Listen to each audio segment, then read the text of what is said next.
Assalamualaikum warahmatullahi wabarakatuh. Nama saya Fatimah Hasibuan.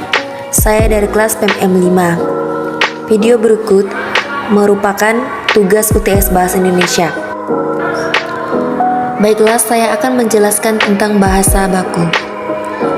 Pengertian bahasa baku. Kata baku adalah kata yang digunakan sesuai dengan pedoman atau kaidah bahasa yang telah ditentukan.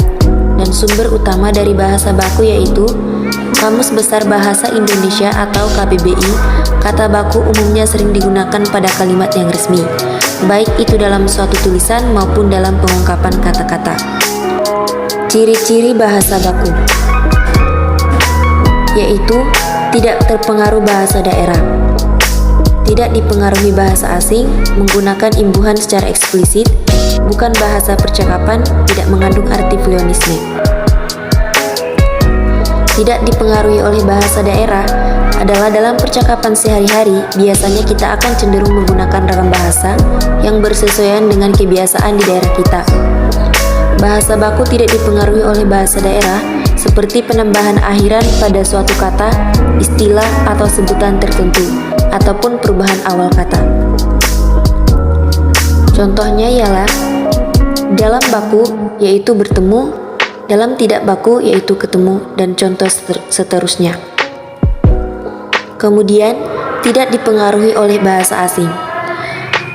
Tidak dipengaruhi oleh bahasa asing adalah ragam bahasa baku tidak dipengaruhi oleh bahasa asing jika terdapat pengaruh bahasa asing seperti penambahan kata bantu, pertukaran posisi, perbedaan makna, dan sebagainya. Maka, bahasa tersebut merupakan tidak baku. Contohnya, dalam baku itu salah, tidak baku itu adalah salah, sampai contoh seterusnya. Selanjutnya, menggunakan imbuhan secara eksplisit. Ragam bahasa baku menggunakan imbuhan atau awalan, sisipan, dan akhiran secara gamblang sehingga jelas makna dan artinya. Penggunaan imbuhan secara eksplisit menampilkan makna sebenarnya sehingga kalimat tersebut mudah dimengerti.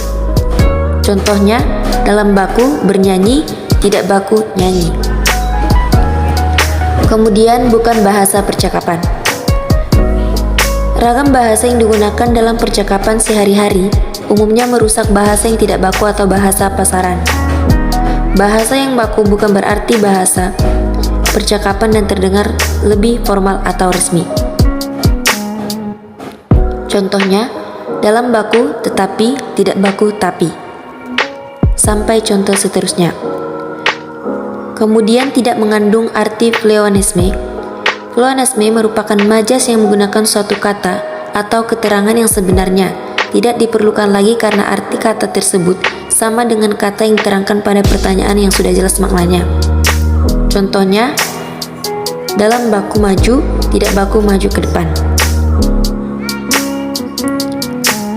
Kemudian, fungsi bahasa baku. Fungsi bahasa baku terdiri dari 4. Yang pertama, pemersatu. Pemakaian bahasa baku dapat mempersatukan sekelompok orang menjadi satu kesatuan masyarakat bahasa. Yang kedua, pemberi keikhlasan. Pemakaian bahasa baku dapat menjadi pembeda dengan masyarakat pemakai bahasa lainnya. Yang ketiga, pembawa. Pembawa kewibawaan. Pemakaian bahasa baku dapat memperlihatkan kewibawaan pemakainya. Yang keempat, kerangka acuan. Bahasa baku menjadi tolak ukur benar atau tidaknya pemakaian bahasa seseorang atau sekelompok orang.